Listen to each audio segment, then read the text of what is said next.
Hello friend, कैसा आप सब लोग। जैसा कि हमने बताया था कि 1 अप्रैल से आप लोगों का न्यू क्लास चालू होने वाला है। तो देखिए, आज के इस वीडियो में क्लास 10 चैप्टर नंबर 1 रासायनिक अभिक्रिया एवं समीकरण का पूरा चैप्टर फुल सॉल्यूशन बताऊंगा। उसके साथ साथ देखिए, जो पीडीएफ है इसका नोट्स में बताऊंगा। इसका हर एक कॉन्सेप्ट आपको देखने को मिलेगा। इसमें जितने भी उदाहरण दिए गए हैं, जो जो चीज़ें इंपॉर्टेंट है उन सारी चीज़ों को मैं बताऊंगा। इसके साथ साथ अगर आप लोग इसका पीडीएफ चाहते हैं तो मेरे व्हाट्सअप ग्रुप को ज्वाइन कर लीजिएगा। व्हाट्सअप ग्रुप का लिंक मैं वीडियो के डिस्क्रिप्शन में दे दूंगा, वहाँ से आप लोग पा सकते हैं। और देखिए, इसका जो है ये कौन सा चैप्टर है, चैप्टर नंबर 1 है रासायनिक अभिक्रिया एवं समीकरण है, क्लास 10 का है। ठीक, तो आई होप आप लोगों का समझ में आ गया होगा। ठीक, क्लास 10 वालों के लिए है ये। 2024 और 25 का सीजन चल रहा है, उन्हीं बच्चों के लिए है। 2024 वाले बच्चे तो दे चुके हैं पेपर, लेकिन 2024-25 का सीजन चल रहा है। 25 में जो बच्चे पेपर देने वाले उनके लिए काफ़ी ज़्यादा इंपॉर्टेंट है, या आगे भी जो लोग पेपर देंगे वो भी इंपॉर्टेंट है। ठीक, तो सबसे पहले स्टार्ट करते हैं सबसे बेसिक पॉइंट से, जो होता है रासायनिक विज्ञान। जैसे देखिए, चैप्टर का नाम ही है रासायनिक अभिक्रिया एवं समीकरण। तो व्हाट इज रासायनिक, मतलब रासायनिक अभिक्रिया क्या होती है, मतलब रासायन विज्ञान होता क्या है, तभी तो आप जानेंगे रासायनिक अभिक्रिया क्या होती है। मतलब चैप्टर का नाम आपको जानना आवश्यक है। जैसे रसायन विज्ञान, भौतिक विज्ञान, इसी प्रकार से जो आपके होते थे। देखिए, रासायनिक विज्ञान इंग्लिश में बोलते हैं केमिस्ट्री ऑफ साइंस। केमिस्ट्री में से होता है रसायन, ऑफ इसका, और विज्ञान साइंस में से होता है विज्ञान। आई होप समझ में आ गया होगा। देखिए, सबसे पहले जानते हैं रासायनिक विज्ञान की परिभाषा। तो ये रसायन विज्ञान, विज्ञान की वह शाखा जिसके अंतर्गत समस्त गुणधर्मों का अध्ययन किया जाता है, उसे रसायन विज्ञान कहलाता है।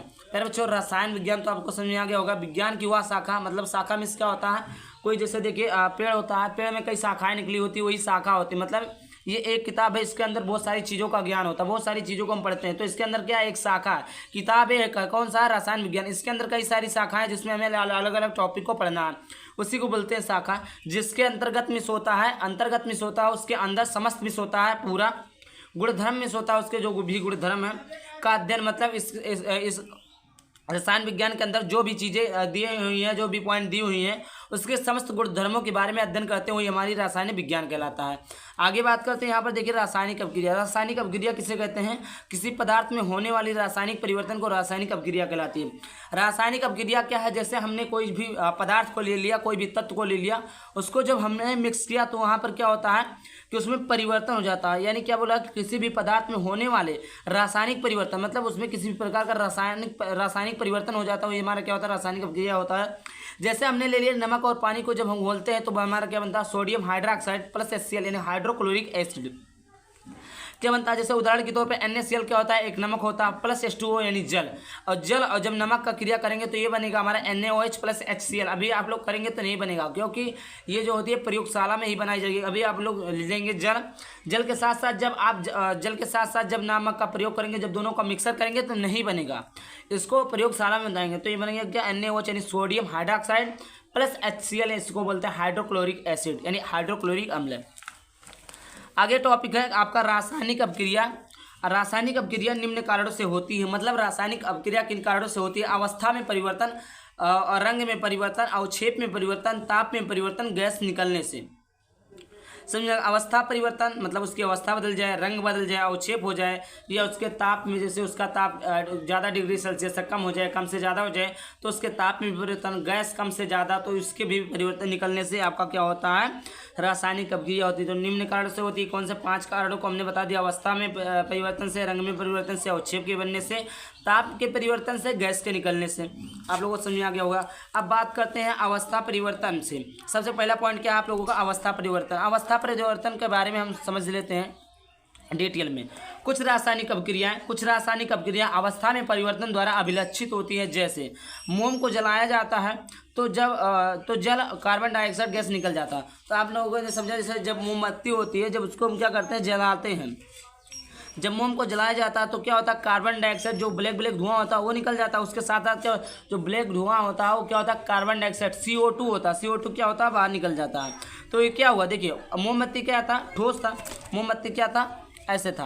मोमबत्ती समझ लीजिए, मोमबत्ती इसको जब हम जलाएंगे, जब मोमबत्ती को जलाया जाता है तो इसमें से कार्बन डाइऑक्साइड गैस निकलता है। ठीक, देखिए, जबकि मोम एक ठोस पदार्थ है। मोम क्या ठोस पदार्थ है, जल और कार्बन डाइऑक्साइड गैस निकलता है। जब गर्म करते हैं तो क्या निकलता है, कार्बन डाइऑक्साइड गैस निकलता है।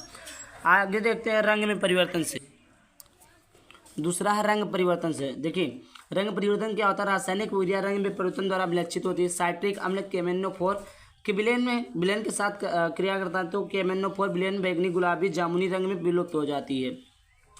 केवल साइट्रिक अम्ल क्या होता है, KMnO4 विलेन के साथ क्रिया कराते हैं। जब इसके विलेन के साथ हम क्रिया कराते हैं तो जो विलेन होता है वो क्या होता है, बैगनी कलर, गुलाबी कलर, जामुनी कलर में विलुप्त हो जाता है, मतलब मिल जाता है।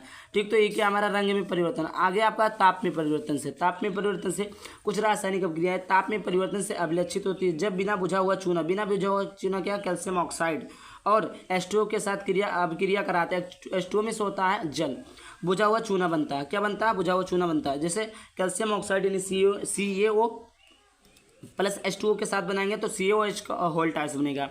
उसके बाद में बात करते हैं आगे अवक्षेप के बनने से। देखिए आगे है अवक्षेप के बनने से, रासायनिक अभिक्रिया होने से अवक्षेप प्राप्त होता है। पोटेशियम आयोडाइड प्लस PbNO3 यानी लेड नाइट्रेट, तो क्या बनेगा फिर उसके बाद में लेड आयोडाइड, और उसके बाद में क्या बनेगा KNO3 पोटेशियम नाइट्रेट। अब देखिए यहाँ पर लेड नाइट्रेट और लेड नाइट्रेट की क्रिया कराने पर पोटेशियम नाइट्रेट और लेड आयोडाइड का अवक्षेप बनता है। यही चीज़ें हमने बता दिया है आप लोगों को। अब आगे बात करते हैं क्या लिखा है गैस में परिवर्तन से। इसको देखिए क्या है, ये पोटेशियम आयोडाइड की क्रिया जब PbNO3 यानी लेड नाइट्रेट से कराएंगे तो lead iodide plus potassium nitrate बना। ठीक, इसके साथ इसका क्रिया हो गया, यहाँ से ये वाला यहाँ से बना तो PbI हो गया प्लस ये के इधर से इधर आ गया और NO3 जुड़ गया।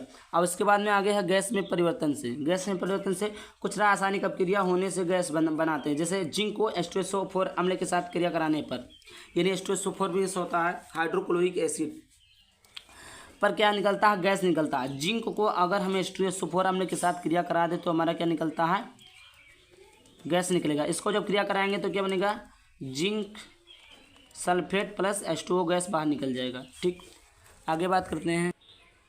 आगे देखिए रासायनिक समीकरण। रासायनिक समीकरण केमिकल इक्वेशन क्या है, केमिकल इक्वेशन रासायनिक अभिक्रिया होने से जो उत्पाद प्राप्त होता है उसे क्या कहते हैं, रासायनिक समीकरण। कैसे कहते हैं, जैसे C+O2 बराबर क्या हो जाएगा, CO2। तो ये रासायनिक अभिक्रिया होने से, रासायनिक अभिक्रिया को जब करते हैं तो वही जो उत्पाद बनता है उसी को क्या कहते हैं, रासायनिक समीकरण कहते हैं। जैसे Mg magnesium plus oxide O2, तो ये क्या बना 2MgO मैग्नीशियम ऑक्साइड। अगला टॉपिक है आपका रासायनिक समीकरण को संतुलित करना। मतलब रासायनिक समीकरण को संतुलित करना होता क्या है और रासायनिक समीकरण को कैसे संतुलित करते हैं तो इसको मैं बताऊंगा। तो देखिए कैसे करते हैं, सारा कुछ है। तो देखिए सबसे पहले जानते हैं रासायनिक समीकरण को संतुलित करना मतलब आखिर क्या, रासायनिक समीकरण को संतुलित क्यों करते होता क्या है।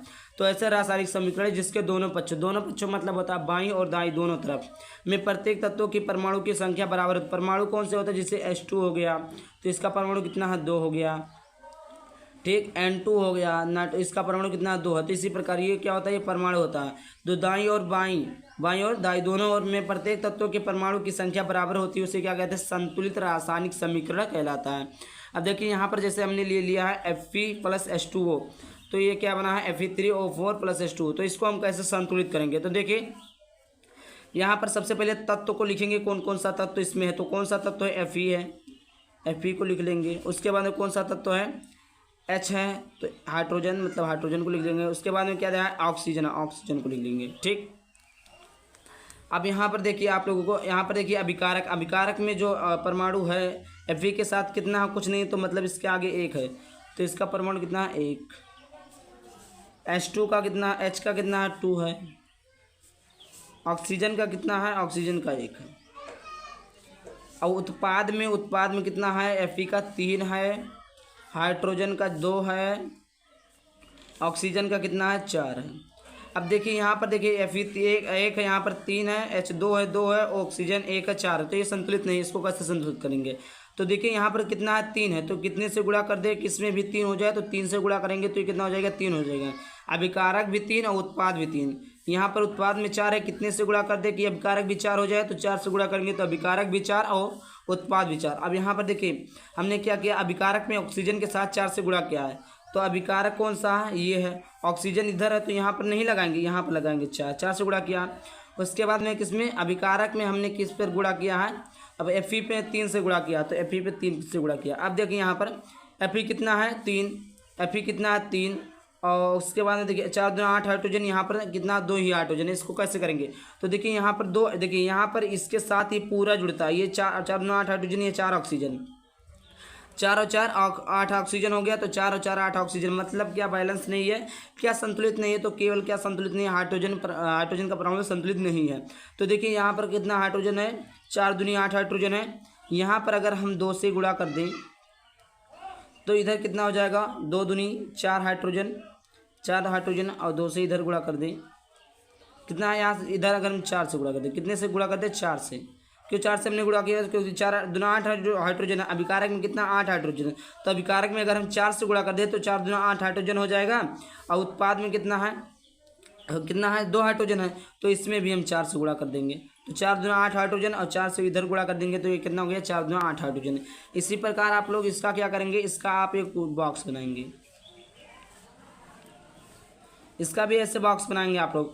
अब उसके बाद में यहाँ पर ऐसे खाना खींच लेंगे, इधर आप लिखेंगे तत्व लिखेंगे, अभिकारक लिखेंगे, उत्पाद लिखेंगे, क्या लिखेंगे, उत्पाद लिखेंगे, तत्व अभिकारक उत्पाद लिखेंगे। अब तत्व कौन सा, एन है, Na है, सोडियम है, हाइड्रोजन है, ऑक्सीजन है। अब इसका भी अभिकारक में कितना, जैसे सोडियम का कितना है 1 है, हाइड्रोजन का 2 है, ऑक्सीजन का कितना है 1 है, उत्पाद में 1 है। तो इसी प्रकार वो क्या करेंगे, इसका भी कर लेंगे। देखिए आप लोग इसका आंसर इस नंबर पर सेंड कर दीजिएगा, 96 45 88 16, इस नंबर पर भेज दीजिएगा, ठीक। इसका सॉल्यूशन कर दे। देखिए इसका अगला वाला लेक्चर इसके अगले वीडियो में मिलेगा, ये लेक्चर नंबर 1, लेक्चर नंबर 2 में मिलेगा आप लोगों को। अब जय हिंद, जय भारत।